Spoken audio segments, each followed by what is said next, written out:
Welcome to Tuned to Yesterday, broadcasting programs from the golden age of radio. I'm your host, Mark Lavonier. Crime coming up in this hour. Later on, it's Boston Blackie from 1945. But first, the ever-famous Dragnet. This NBC and Armed Forces Radio Service episode, first heard on May 11th, 1954, called The Big Look.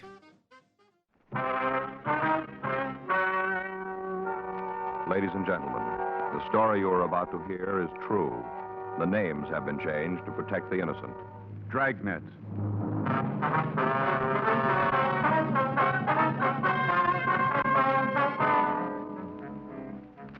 You're a detective sergeant.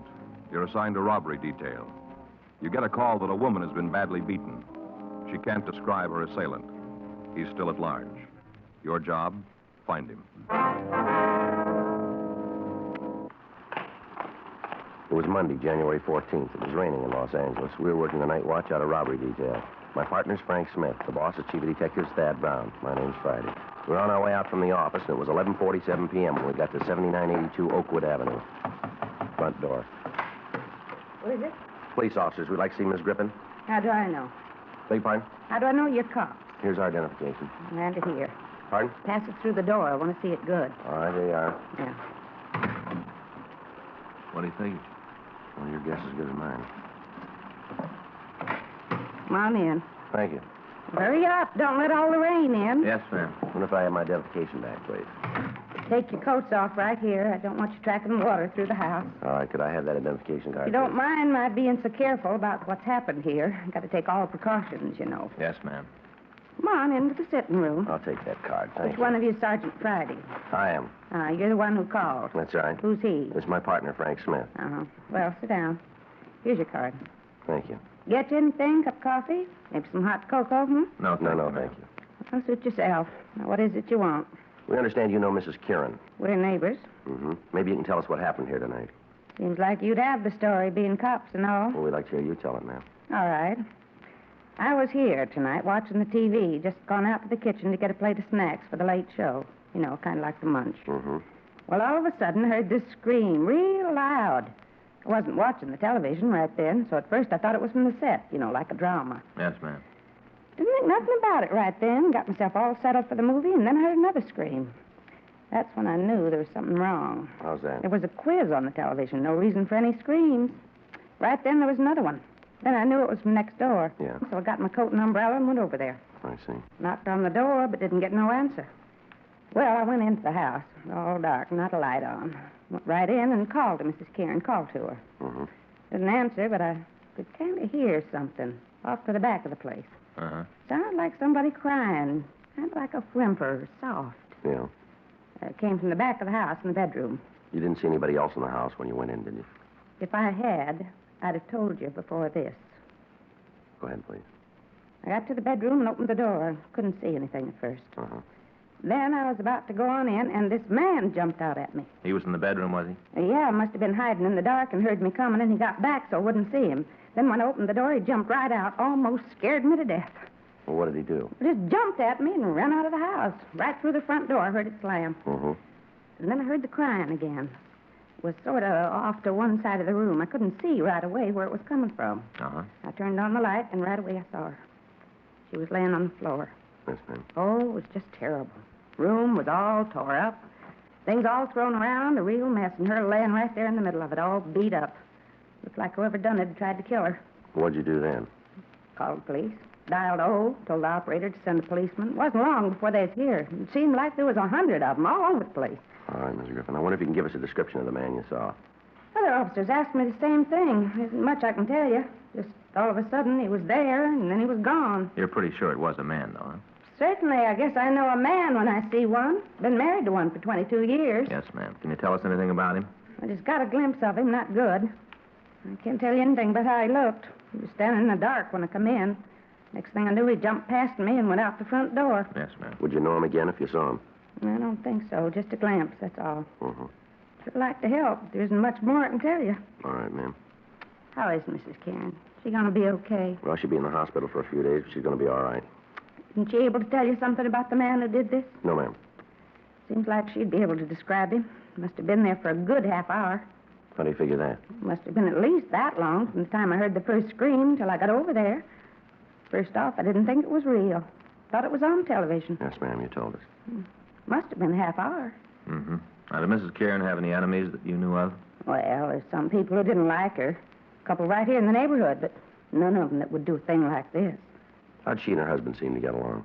Well, you mean, did they have any fights? Yes, that's right. All the time. Seemed like they was always battling about something. Would you know what caused the arguments? Oh, mostly about her and other men. He thought she was running around on him. He used to fight about it. A couple of times he said if she didn't stop, he's going to kill her. Was that true? You mean about her and the men? Yes. Well, might have been. For all I know, I didn't pay much mind to their troubles. Seems like I had too many things to keep me busy without getting mixed up in their problems. All right, Miss Griffin, we'll leave our card with you. If you remember anything you think we'd be interested in, we'd appreciate a call from you. And if I think of anything, you get one. Thank you, ma'am. Don't it seem kind of funny to you Well, what's that? how Mrs. Kieran can't tell you anything about the fella? Don't that strike you kind of odd? How do you mean? Well, if somebody was in my house for that long, I'd be able to tell something about him. Something for sure. Mm-hmm. Of course, I guess with the lights off, maybe she couldn't see. And then again, Yes, ma'am? maybe she don't want to tell you.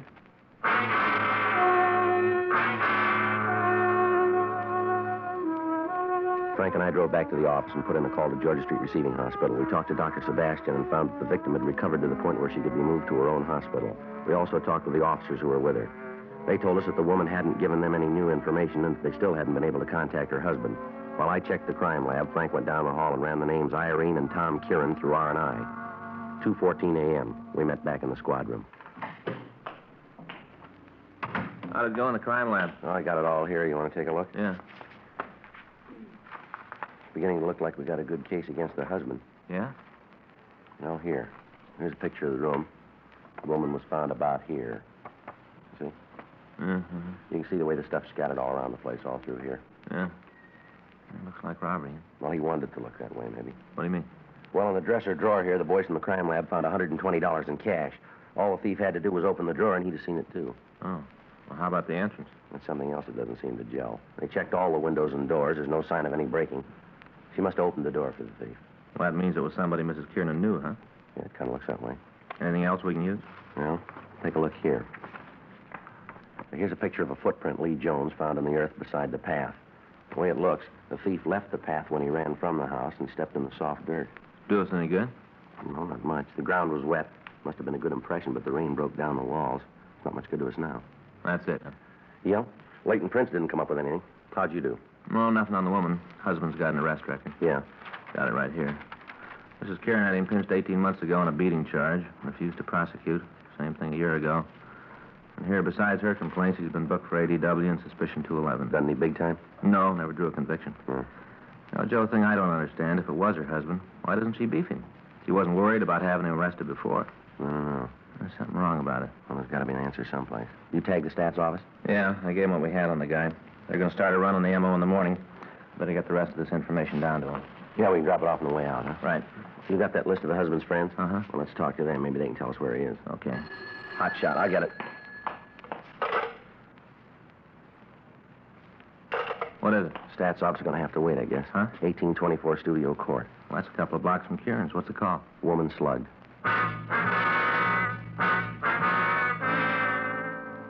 We left the office and we drove over to the address code 3. It was a small house set well back on the lot. When we got there, a felony car out of Hollywood Division had already arrived and the crime lab had been called. The victim was identified as a Mrs. Milo Hudson, age 42. An ambulance was dispatched from Hollywood Receiving Hospital and she was given first aid. She'd been beaten about the head and shoulders. As soon as the attendants had finished, Frank and I talked to her. If you'll just tell us what happened, please. Awful thing. Most awful thing ever happened to me. Yes, ma'am. Did you get a good look at the man? Pretty good. Not real good, but I did see him. Could you describe him for us? How do you mean? Well, how tall was he? I guess about as tall as you, Be about 5'11"? if that's how tall you are. Yes, ma'am. How about his weight? Was he heavy or light? About like him. That'd be about 180, huh? I guess so. I don't know, but I guess that's about what it is. What about his face? Did you see that? Yes, sir. Got a good look. You'd know him again if you saw him, would you? I certainly would. Never forget that face. Not if I live to be 100, I'll never forget it. Now, could you give us a good description of him? Had dark hair, almost black, kind of curly. Little wave right here in front. Mm-hmm. Had blue eyes. Dark blue, might have been kind of hazel color. Dark. Mm-hmm. Was he clean-shaven? You mean, did he have a mustache? Yes, ma'am. No, didn't have anything like that. Mm-hmm. Was there anything about him that might make it easier for us to identify him? I don't think I know what you mean. Well, did he have any scars, any birthmarks, anything like that? Let me think. Seems there was something, but I can't remember what. This man say anything to you? Not at first. When he came in, he didn't say a word, just pointed the gun at me and motioned back into the house, like he wanted me to get back there. Uh-huh, but he did say something to you later, is that right? Yes. Well, we got to the bedroom, and he started to go through the place. I told him he better get out, because my husband will be coming in any minute. I see. He smiled and said he knew George didn't get home till 4:30. He used your husband's name, did he? Yes. Come to think of it, he did. I didn't pay much attention to it before, but he did. Do you think you ever saw that man before? Not that I remember. But you're sure you'd know him if you saw him again? I sure would. See, I remember what it was about him. Yes? You know, you wanted something about him that'd make it easier to tell if he was the right man. That's right. He had a scar. Small one right here by his eye. Made it look like his left eye was real big. Gave him a funny look. Mm-hmm. That what you meant? Yes, ma'am. I wonder if you'd come down to the city hall and go through some pictures for us. Well, I want to do everything I can to help. I'm supposed to check with my doctor. If he says it's all right, I'll be there. When would you want me? Well, if you could make it in the morning. If the doctor says it's all right, I'll be there. Okay, thanks, Mrs. Hudson. We can send a car for you if you like. Might be better if you did. George likes to sleep late, and I don't drive. All right, ma'am. We'll call you in the morning. Sure hope you can catch the person who's done this. Lord knows how many more people he's going to hurt. Yes, ma'am. Just seems to know all about people. When they're going to be alone and all, seems to know all about them. Mm-hmm. Knew right where everything in this house was, all the way. Knew right down to a T. You're sure you never saw him before, is that right? Positive. You don't forget that kind of face. See it once and you remember it all your life. Well, has there been anybody new in the neighborhood? I don't understand what you mean. Well, like any salesman, door-to-door canvassers, anything like that. Residential neighborhood like this, there's always somebody around trying to sell something. Must be a couple of people a day come to the door. But I'm sure the man who hit me wasn't one of them. All right, ma'am. Thank you very much. Not at all, Sergeant. I want to do all I can to help you get him. Mm-hmm. Do you have any idea who he is, where to find him? Not very much, Miss Hudson. Terrible to think about it. A man like that roaming the streets. Woman isn't safe in her own home anymore. We'll get to him, ma'am. I should hope so. But what do we do in the meantime? Just sit here and wait for this lunatic to kick the doors down? Well, we'll do everything we can. Awful.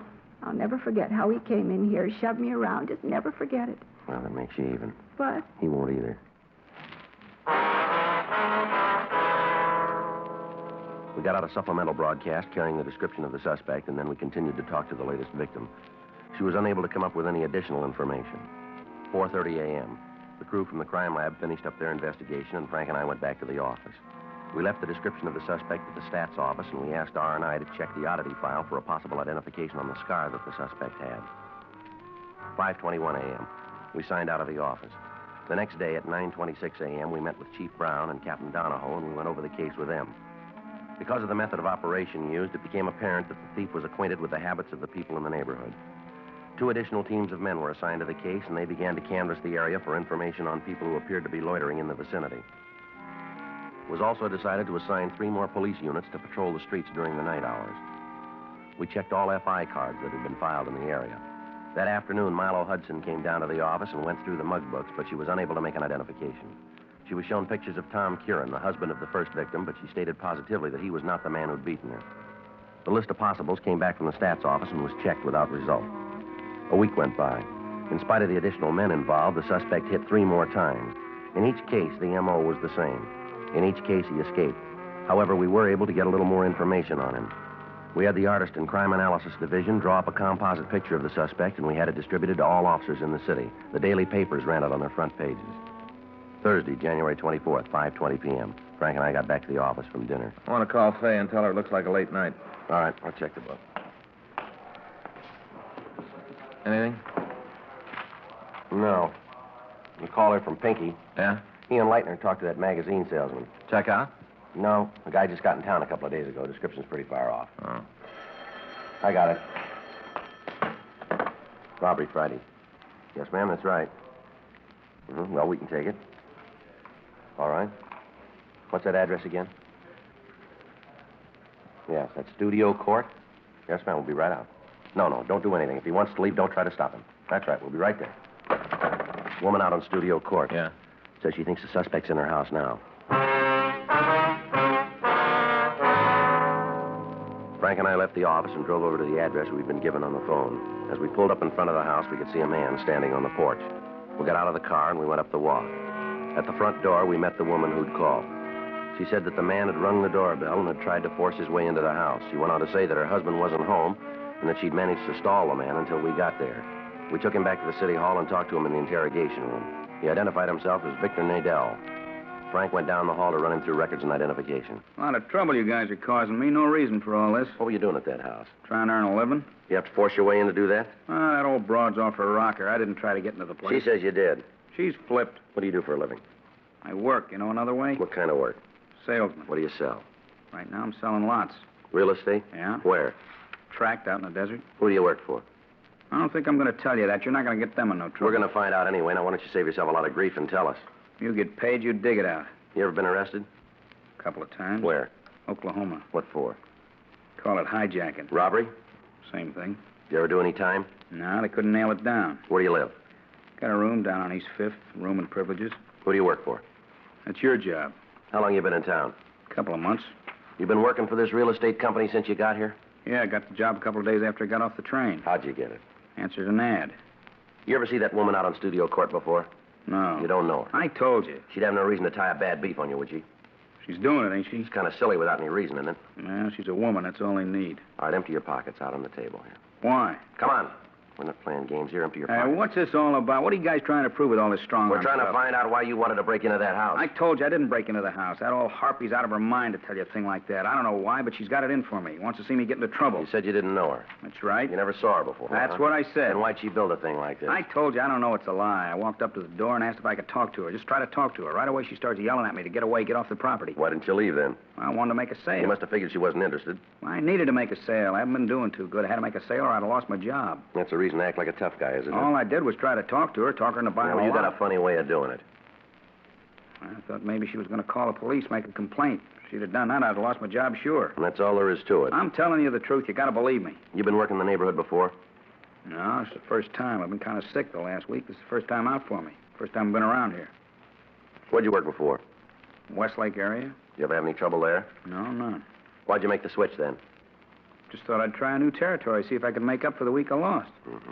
You got anybody who'll back up this story for you? People at my rooming house, they'll tell you. They'll say I was there all week, some kind of flu. They'll tell you. Joe, Yeah. see you a minute. Yeah. You want me to wait here? That's right. Just sit there. What do you got? Well, looks like we nailed the wrong guy. What do you figure? Call just came in. Radio car picked up a fella out on Rosewood Avenue. Yeah. Caught him in a house trying to beat a woman to death. How about the description? Matches the suspect right down the line.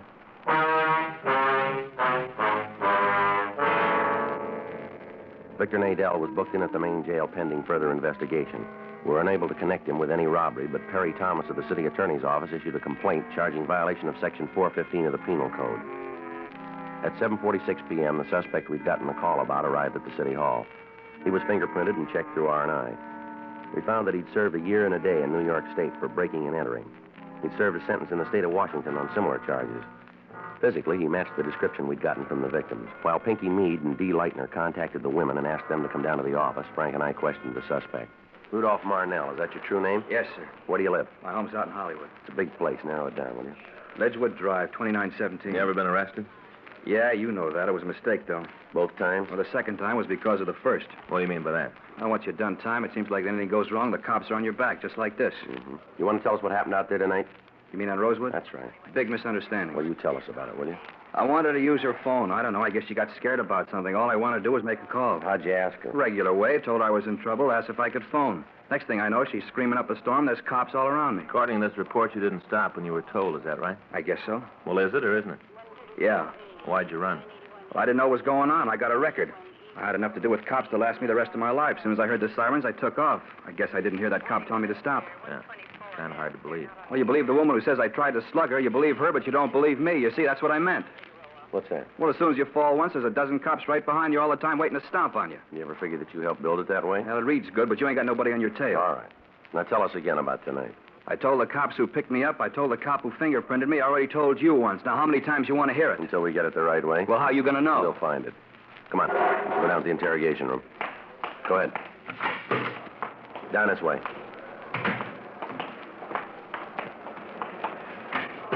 Go ahead, right in there. Sit down. All right, Marnell, now let's clean it up. What do you mean? You know we're going to have no trouble making you on these things. We got the victims on their way down here now. As soon as they identify you, you've had it. So save yourself a lot of time and trouble if you cop out now. I'd like to give you a hand, Sarge. I really would, but there's nothing I can do. I don't know what you're talking about. All right. What were you doing on January 10th? 10th? That's right. What day was that? Thursday. Gee, I don't know. It's a long time ago. It's hard to remember. How about the 11th? Same. I don't remember. 14th? Yeah, I can tell you about that. All right, go ahead.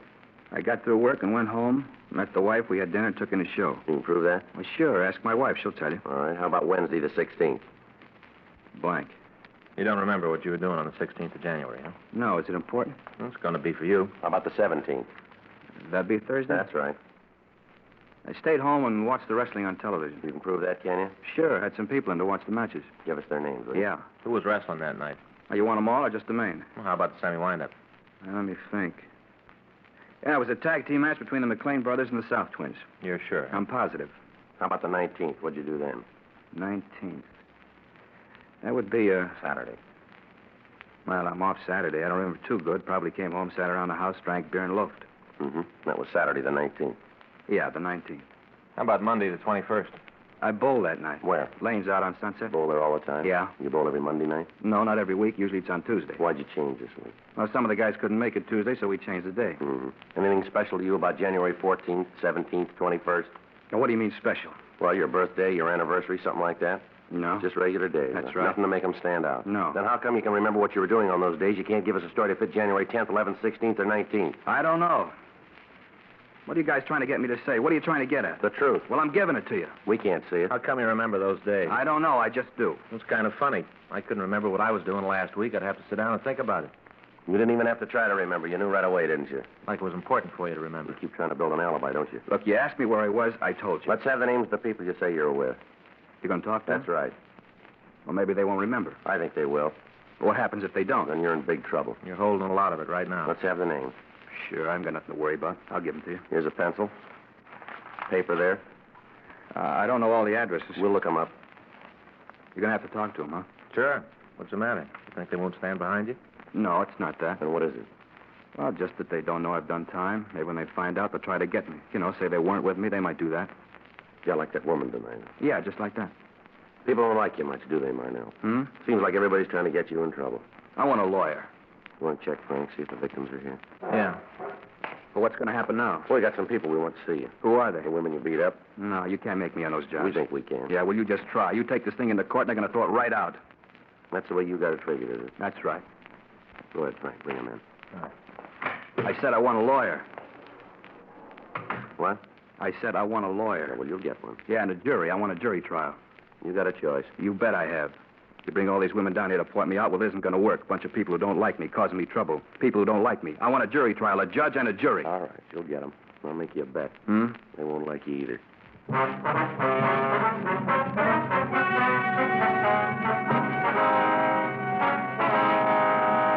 Rudolph August Marnell was filed on for 4 counts of robbery in the first degree, 5 counts of burglary in the first degree, and 5 counts of assault with intent to do great bodily injury. He was found guilty by a jury trial on all counts and received sentence as prescribed by law. Robbery in the first degree is punishable by imprisonment for a period of not less than 5 years. Burglary in the first degree is punishable by imprisonment for a period of not less than 5 years. Assault with intent to do great bodily harm is punishable by a term of from 1 to 20 years in the state penitentiary. Dragnet. The story of your police force in action is a presentation of the United States Armed Forces Radio Service.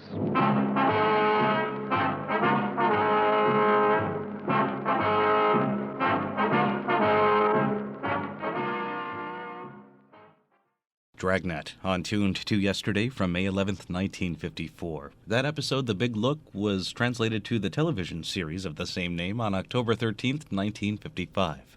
This is an hour of crime on Tuned to Yesterday. I'm your host, Mark Lavonier. Coming up next, Boston Blackie. This episode first broadcast on June 25th, 1945.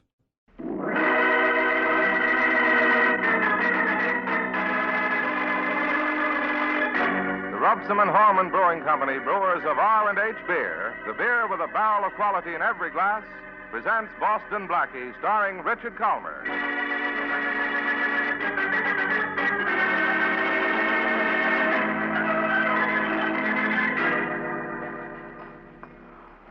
Blackie, it's about time. Oh, I'm sorry, Mary. I left the apartment without my wallet and had to go back for it. Have you ordered? No, I was afraid I'd have to wash dishes if it didn't show up. All I have with me is 15 cents. But you have your smile.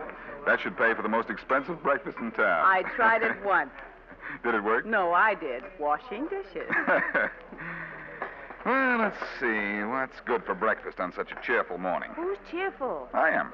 Just because I promised to meet you for breakfast. Oh, Blackie, you're sweet. Well, if you must know, Mary, this is why I'm cheerful. What's that? What does it look like? A very lavender envelope. With a very lavender odor about it, too. All right, all right. Who is she? The return address on the envelope says Ann Martin. Old flame of yours? Not even an old ember. She's the wife of one of Shorty's old gangster pals, Harry Martin. Well, forgive my woman's curiosity, but why is she writing lavender letters to you? I don't know. I haven't opened it yet. Mind if I do? I'll mind if you don't. Excuse me. I will not. You're going to read that aloud. Maybe I'd better read it in a whisper. Oh, what does she say? Dear Boston Blackie. I could have guessed that much, but what does she want? Besides you. Now, let's see. Nothing important, Mary. Just $50,000.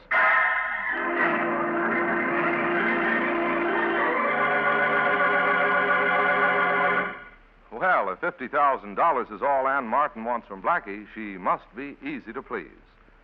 But if you're hard to please when it comes to beer, then here's a friendly tip. R&H beer will suit you perfectly.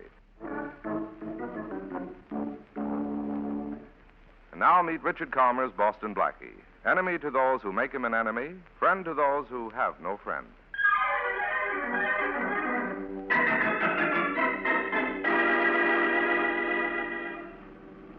It's very nice of you to answer my letter so soon, Blackie. I thought you would. But I didn't expect such a lovely drive in the country, too. Your request this morning for $50,000 sort of stifled me, Ann. I thought the country air would do us good. I guess I'd better explain. That's not a bad idea. I don't want you to give me $50,000. I'm talking about the money my husband put away before he went to jail. You remember my husband, don't you, Blackie? Harry? Sure. He liked you, Blackie. I thought he might have told you where he put that $50,000. Which $50,000? The money he and the gang got in that Berkeley City job.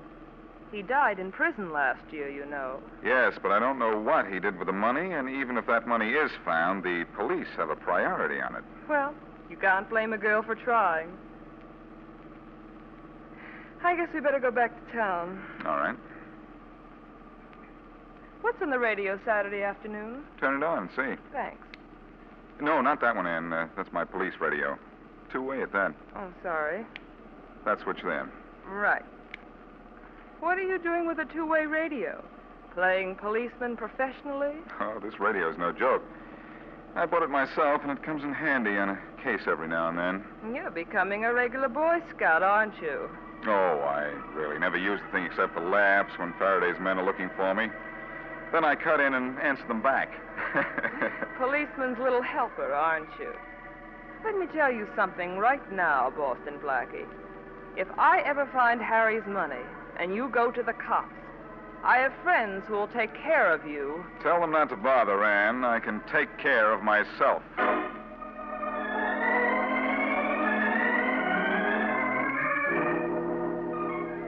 Boy, oh boy, oh boy, oh boy, oh boy. Mary, did that come out of you? You just wait, Blackie, till you read what happens to the hazards of Hannah.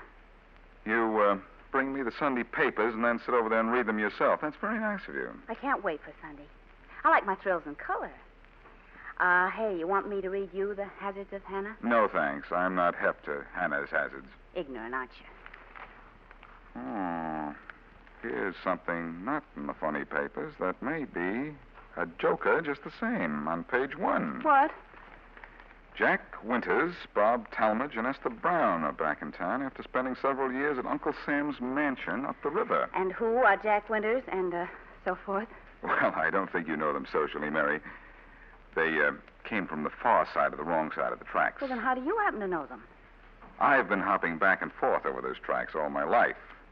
They were pals of Harry Martin's. And who is Harry Martin? Before he died in jail last year, he was Ann Martin's husband. Oh, and Ann Martin is the girl you saw yesterday who wanted you to tell her where her husband hid his $50,000. Yes. And it's just possible that there's a connection between Ann Martin wanting to find out where her husband's money is hidden and the release of Harry's old pals. How? Well, Harry Martin was a pretty smart guy. Undoubtedly told just one of the three where he hid the $50,000, and I think Ann, his wife, knows he did, too. Why do you think that?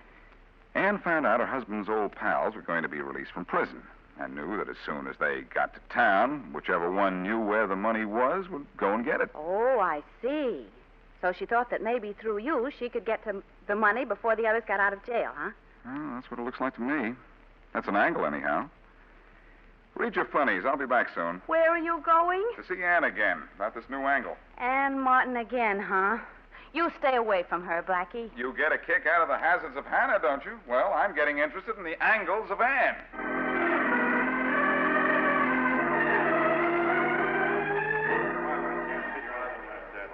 What are you thinking about, Esther? It's good to be out of jail, Jack. Eating real food, breathing real air. Good. It's going to be perfect. Maybe. Say, I wonder where Bob is. I don't know. Where'd you go, Esther? None of your business. You were gone a long time. What's that to you? Nothing, I guess. I wasn't gone as long as you think. I came back for a few minutes, and you were out. Where were you? Out. Doing a little asking around. About what? Your business is your business. My business is mine. Let's keep it that way, Esther. Maybe we better, huh? Yeah. Jack, look. Look who's walking down the street. Where? Crossing this way, going toward the alley. Hey, that guy looks familiar. Yeah. It's Boston Blackie. What's he doing down in this neighborhood? I don't know. We better find out, huh? Leave the waitress a buck. Let's duck out the side way and meet him in the alley. Okay, let's go. I've been wanting to meet that guy down here in my territory for a long time. Easy, Esther, easy. Here he comes. Easy, Esther. Don't do anything you'd be sorry for. Shut up. Hello, Blackie.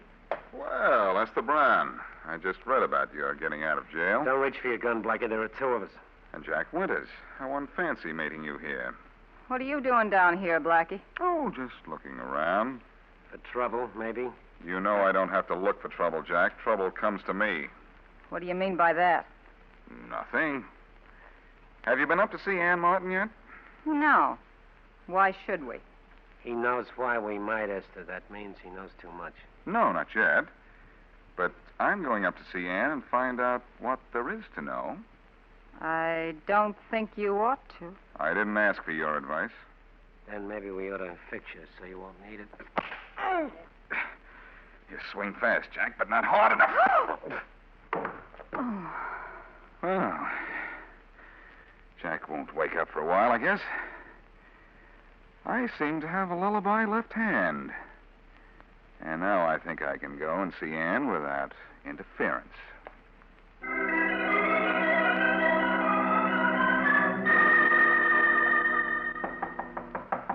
Ann?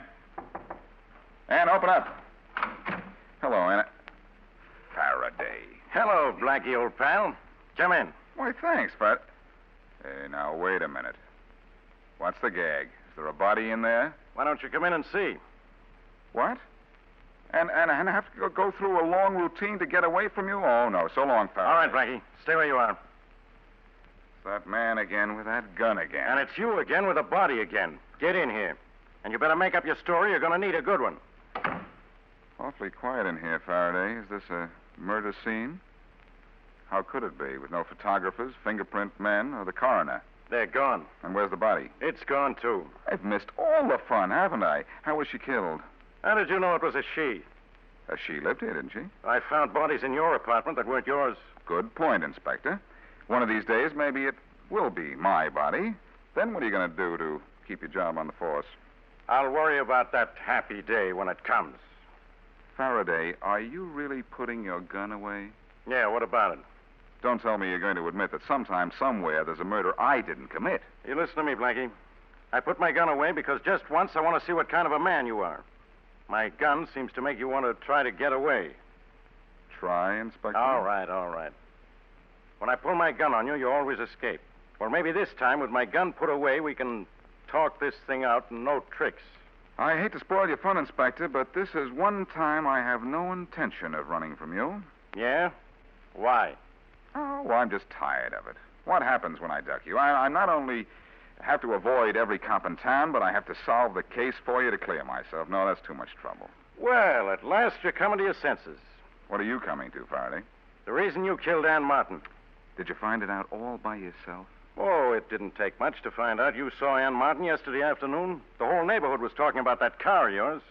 What should I have done to pick Ann Martin up? Driven down in a coal truck? Then you admit you saw her yesterday afternoon. I admit, Faraday. Yesterday afternoon from 2 o'clock until about 5:30. All right, that's fine. It comes under the heading of so what in my book. She was alive then. We've already established the time of death between the hours of 8 p.m. and 12 midnight Saturday. Then I suppose if I tell you exactly what I was doing in that time, you'll let me go and the fun will be over. Oh, no, Blackie. You don't get out of this, not even with a perfect alibi, 10 witnesses, and 37 affidavits. My, but you sound convincing. But I'm sorry, Faraday, I didn't kill Ann Martin. Who did? I don't know, but give me 24 hours this side of the bars, and I'll not only get your killer for you, but the $50,000 Harry Martin stole before he went to jail. You're still looking for it. I happen to know that. What's the gag, Blackie? Gag? What's the idea of asking for 24 hours? You usually take it. Only when you have a gun on me. Okay, Blackie, get out of here. But I'm holding you to those 24 hours. You won't get 1 minute more. Now beat it before I change my mind. You mean you don't think I could get away from you if I wanted to? No, I'm letting you go. No, if you'd made one false move while we were talking, I'd have shot you in your tracks. Now get out of here. You would have shot me, huh? Oh, Faraday, catch. Whatever it is, I don't want it. I think you can use it, Faraday. It's your gun.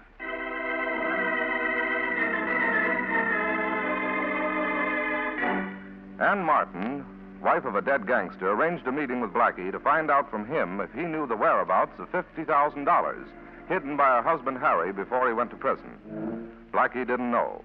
Next day, Blackie noticed in the newspaper that Harry Martin's gangster pals had just been released from jail and realized that Ann Martin came to him for information about the missing money in hopes that she could get it before Harry's old friends. Following this lead, Blackie went to Ann Martin's apartment to be informed by Inspector Faraday that she had been murdered.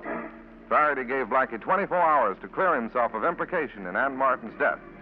And as we return to our story, it's early the next morning, and Faraday's been chasing Blackie in a police car. Blackie, Inspector Faraday's car just turned the corner. Fine guy, that Faraday. He promises to leave me alone for 24 hours, and I have to waste half that time hiding from him in doorways. We better move, Mary. He might come back. Yes, that's right. Where are we going? You're going home. I'm going to follow that lead we got from Shorty. You think you ought to go down in that neighborhood alone? I'd rather go down there alone and have people stare at me than for us to go down there together and have people whistle at you.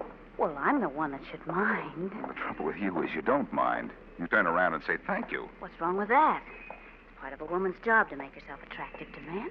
Job, huh? I get it. They whistle while you work. All right. You go home and be a nice little girl while I run back down to the riverfront and pretend I'm a bad little boy.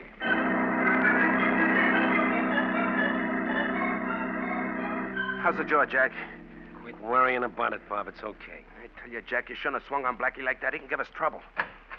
Hello, boys. Oh, hi, Esther. Hi. Okay. Now that I'm here, let's get down to business. What? Don't mind me. I want to hear this. Blackie. Well, Bob Talmadge and Jack Winters, too. Isn't this cozy? What do you want? You remember Harry Martin, don't you, Esther? Sure, but so what? He died in jail a year ago. But he had a wife. You know, our friend Ann Martin. Maybe that's what killed him. Then what killed his wife? Grief, probably. Maybe she's a late mourner. Ann Martin's dead? As of last night, Jack. She'll get used to it after a while. Now, which one of you killed her? Ain't any of us seen Ann Martin since we got back. I doubt that. But I'm going to give all three of you a break. Ann Martin was killed Saturday night between the hours of 8 p.m. and midnight.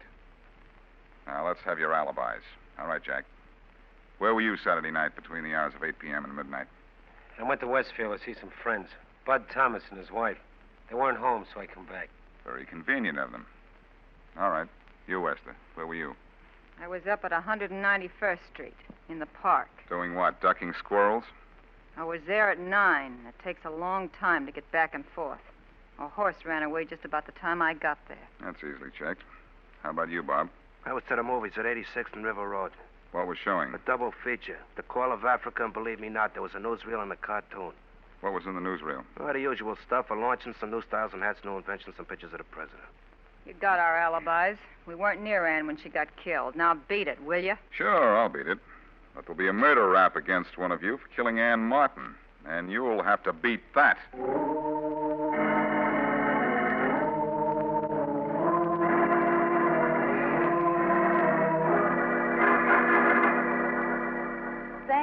Thank you very much. Goodbye. Well, that's the last of the phone calls, Blackie. Bob Talmadge's alibi is solid, too.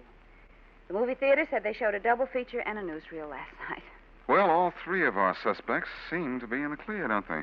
Blackie, is this going to be one of those murders where you almost begin to think you did it? No, Mary. I think I know who killed Ann Martin. What? But I promised Faraday the $50,000, too. And the killer has to lead me to the money.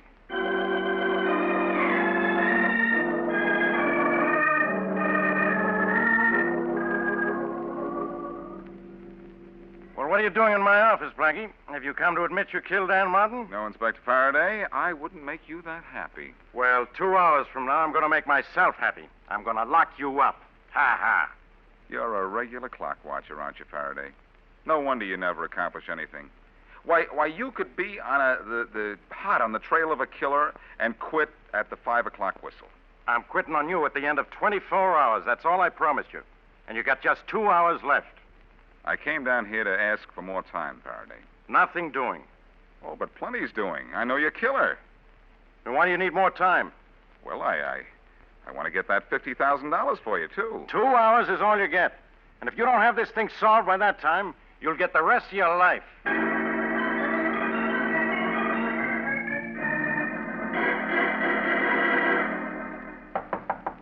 Who is it? Boston Blackie. Oh, for the... Let him in, Jack. Okay. I don't know where we have any truck with this bum, Esther. Shut up, Bob. Come in. Thanks. Now what do you want, Blackie? I want to make a deal. What do you mean, deal? One of you knows where Harry Martin hid his money. Whoever knows that is the one who killed Ann, too. Now, I know who that is. I'd like to share that $50,000. I'd like a share of it to keep my mouth shut. Oh, well, now ain't that nice. Isn't it worth it to the killer to spend $25,000 and go free? And just so there won't be any double crossing, I'll meet Ann's killer at the old mill on Mill Creek Road at 11 o'clock tonight. Then if the killer will lead me to Harry Martin's $50,000, I'll take half the money and forget the whole thing. I hope Ann's killer is smart enough to tell time. I said 11 o'clock, and I don't like to wait, even for $25,000. Well, do we have to sit here and stare at each other? He may not know anything. Yeah, sure, that's what I think. He's bluffing. Look, all we got to do is stick together, and he won't be able to do anything to any of us. That is, if one of us did kill Ann Martin. Hey, I just remembered. I gotta go meet some fellas. Funny time to remember, Jack. See you later. So long. What time is it, Esther? 9 o'clock. Oh. Oh, that reminds me. Hey, where you going? I got an appointment, too. Well, ain't that pretty? All of a sudden, everybody has to go someplace. I won't be gone long. Stick together, she said. They don't wait 2 minutes before they leave me stuck.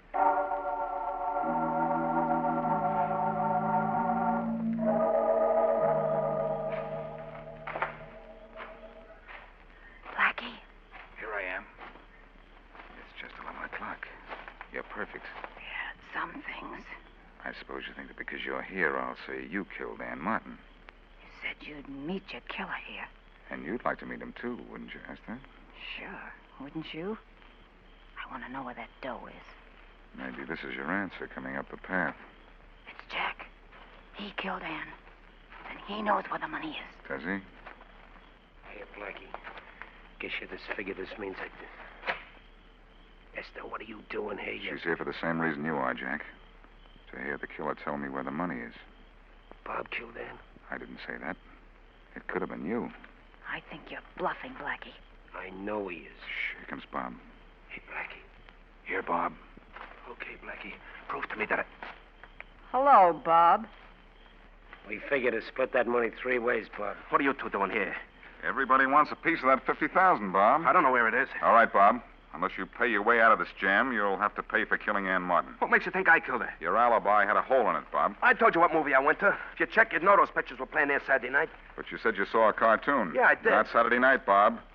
Maybe you've been in jail too long to know this, but on Saturday night, movie houses throw out the cartoon to get in the extra late show. I tell you, I was there. I know you killed Ann Martin, Bob. But, my deal still goes. You want 25,000 of Harry's 50, huh? You want to talk it over with your pals? I want to talk it over plenty. Me too. All right. Go over there. Get in my car. Talk in privacy all you want. I'll wait here till you come to a decision. Come on, Bob. Okay. Get in. Both of you. Okay, yeah. Okay. You can spill to us, Bob. Does Blackie have the right dope on you? Go ahead, Bob. We can beat this rap together. Did you kill her? Yeah. What'd she try to do? Hone in on Harry's dough? Yeah, she said she knew where it was. Unless I'd split her with a 50-50, she'd go to the cops about it. Maybe she was lying, but I couldn't take any chances. Then you knew all the time where the dough was. You were going to get it without telling Shut us. up, Jack. Bob's the only one of us who knows where the dough is. I'm going to give Blackie half the money to let me go. No, you're not. We're going out there and let Blackie have a little lead poisoning. We've all got guns. Now, where's the money, Bob? Where is it, Bob? Okay, take your hands off me. Come on, where is it? It's in a box buried in the Alton Cemetery near the first big tree off the road. Okay. Okay is right. We split the dough 3 ways. We don't cut Blackie in? We cut Blackie down. Come on. Don't pull your guns till you're right on him. He's pretty good with a gun himself. Well, so the conference is over. What goes? You do. Let him have it, boys. Okay, Blackie, you're through. I'm going to flick. Hey, where's my gun? I don't have my gun. I don't have mine. Your guns? Oh, I forgot to tell you. I have them. Why, you... There's still 3 of us against 1. Let's get him. Come Don't move any of you. What are you so tough about? So you have a gun. What good's it going to do you to kill us? I don't want to kill you. I want to preserve you for Faraday. You can't turn us over to the cops either. Maybe you know which one of us killed Ann Martin, but you don't know what you really want to know. You don't know where the money is. Oh, but I do. I listen to you. You got a big mouth, not big ears. I forget what size ears I wear, but I heard every word you said. If you look inside the millhouse doorway here, you'll see my portable radio set. So what? There's a 2-way shortwave radio in my car. The microphone was on. I tuned you in on this radio set and heard every word you said. The money is buried in the Alton Cemetery. Pretty smart, aren't you, Blackie? I'll take that compliment slowly, Esla. But I think I'd better take you down to headquarters in a hurry. My 24 hours are more than up, and Faraday's the fretful type.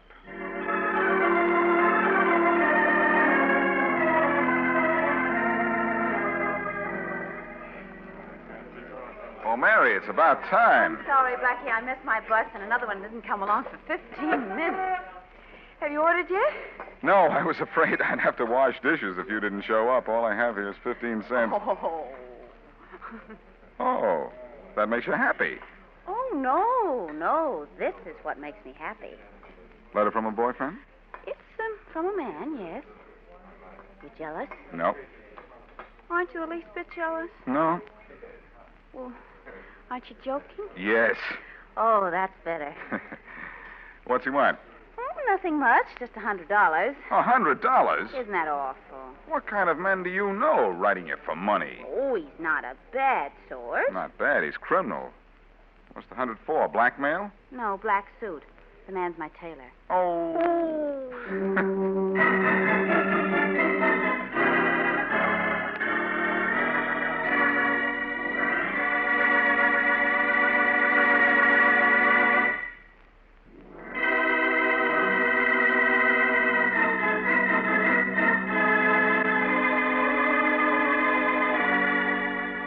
Thanks, Blackie.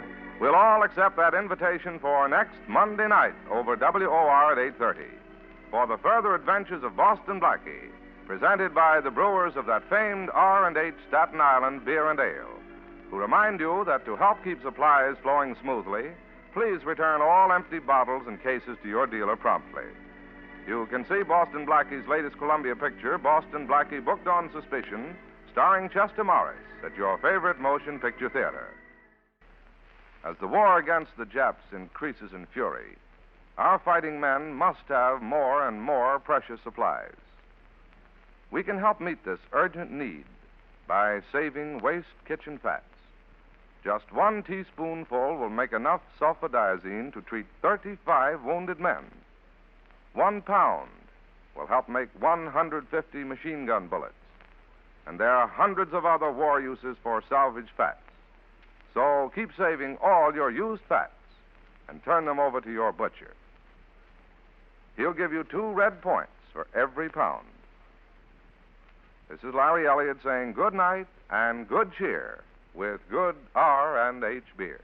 This is the Mutual Broadcasting System. Boston Blackie, on Tuned to Yesterday from the 25th of June, 1945, wrapping up this hour of crime on Tuned to Yesterday. Be sure to be with us next time for more great programs from radio's past. Until our next hour together, I'm Mark Lavonier. Thanks for tuning in.